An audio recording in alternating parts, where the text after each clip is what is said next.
Vous écoutez Pause Santé, le podcast qui vous aide à rester en forme, à prendre soin de votre bien-être et de votre santé avec CCMO Mutuelle.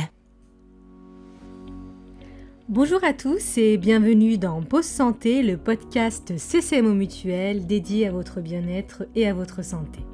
Aujourd'hui, nous abordons le diabète. Pour en parler, nous recevons Carole Mast, nutritionniste. Quels sont les différents types de diabète ? Quelles sont les causes ? Comment prévenir cette maladie ? On vous dit tout. Bonjour Carole. Alors pour commencer, première question, qu'est-ce que le diabète exactement ? Le diabète, c'est une maladie chronique qui est liée au métabolisme du sucre. Et le diabète se caractérise par une élévation de la glycémie, c'est-à-dire du taux de sucre dans le sang, qui va être constante. Existe-t-il différents types de diabète ? Il existe différents diabètes. Les deux types de diabète prédominants vont être le diabète de type 1, qui représente à peu près 10% des cas de diabète, et le diabète de type 2, qui représente environ 90% des types de diabète. Il existe ensuite d'autres formes très minoritaires ou temporaires, comme le diabète gestationnel par exemple. Pour avoir une idée concrète en tête, pouvez-vous nous dire combien de personnes sont touchées par le diabète en France et plus spécifiquement dans les Hauts-de-France ? En 2015, les chiffres du diabète étaient d'à peu près 4,3% de la population. Donc c'est en progression constante. D'après les derniers chiffres de 2021, en France, c'est un peu plus de 4 millions de personnes qui sont atteintes de diabète, ce qui représente à peu près 6% de la population. Et d'après l'INSEE, on estime que d'ici à 2025, c'est un demi-million de personnes en plus qui pourraient être atteintes de diabète en France. Pour ce qui est des Hauts-de-France, on fait partie des régions qui sont les plus touchées par le diabète, avec une prévalence proche des 6,8%. Et quelles sont les causes identifiées et responsables d'un diabète ? Les causes du diabète vont être différentes en fonction du type de diabète. Le diabète de type 1 est un diabète qui est lié à une maladie auto-immune. C'est le système immunitaire qui va détruire certaines cellules du pancréas et il va s'attaquer spécifiquement aux cellules qui produisent de l'insuline.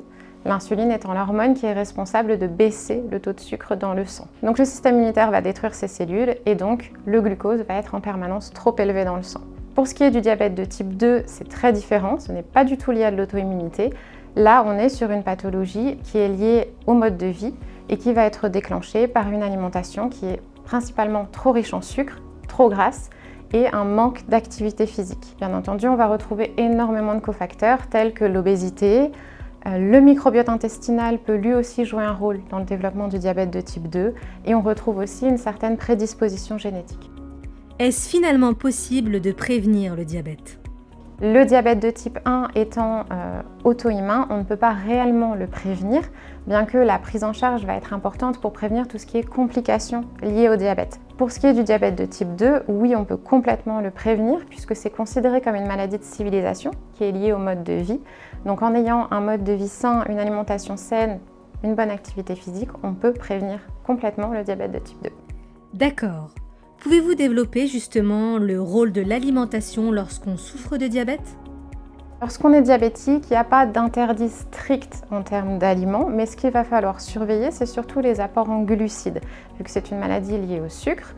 Ce qui serait le plus à éviter, c'est l'alcool, qui va amener beaucoup de glucides qui vont passer très rapidement dans le sang, et limiter tout ce qui va être glucides à index glycémique élevé. Pour ce qui va être à privilégier, on va être sur les règles globales de l'alimentation santé, c'est-à-dire une alimentation variée, équilibrée, riche en fibres, donc riche en fruits et légumes, en aliments complets plutôt que raffinés, et ne pas consommer des glucides seuls, mais toujours de les associer à des protéines, des bonnes matières grasses et des fibres via les fruits ou les légumes par exemple. Et en ce qui concerne l'activité physique ? Lorsque le diabète est déclenché, l'activité physique va avoir un rôle à la fois pour aider à maintenir une bonne santé, prévenir les complications du diabète, mais aussi pour réguler la glycémie au quotidien.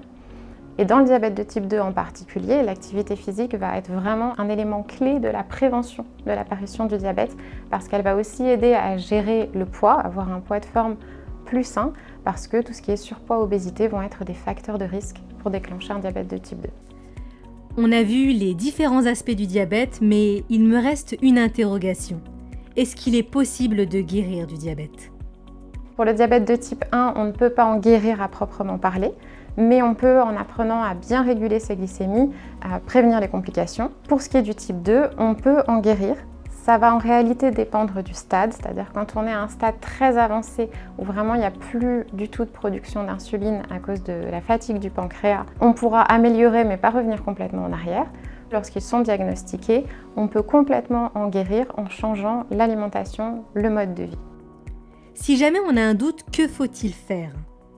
Le plus simple, c'est d'aller consulter son médecin traitant qui sera tout à fait apte à prescrire les analyses, les bilans qui permettront de mettre en évidence un diabète, voire un prédiabète, parce que le diabète de type 2 est toujours précédé par une phase qu'on appelle prédiabétique, et qui pourra vous adresser à un endocrinologue, ensuite un diabétologue, pour avoir tout le suivi nécessaire. Si vous avez des doutes simplement face à votre alimentation pour savoir si elle est à risque ou pas, vous pouvez consulter une diététicienne, un nutritionniste qui saura vous guider pour vous proposer une alimentation qui pourra prévenir un futur diabète.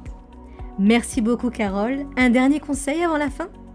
Pour moi, le conseil le plus important, ça va être d'avoir un mode de vie sain, c'est-à-dire une alimentation variée, équilibrée, riche en fruits et légumes, et aussi une activité physique. Pas besoin d'être un athlète, mais simplement les recommandations classiques, 2 heures d'activité physique par semaine, même simplement de la marche rapide, ça aidera déjà à prévenir le diabète et bien d'autres maladies. Encore un grand merci pour ces précieuses informations et merci à vous de nous avoir écoutés. Prenez soin de vous au quotidien, on se retrouve très vite pour un nouvel épisode. Ce programme vous a été présenté par CCMO Mutuelle, acteur santé citoyen. N'oubliez pas, ces conseils prévention ne remplacent pas l'avis de votre médecin.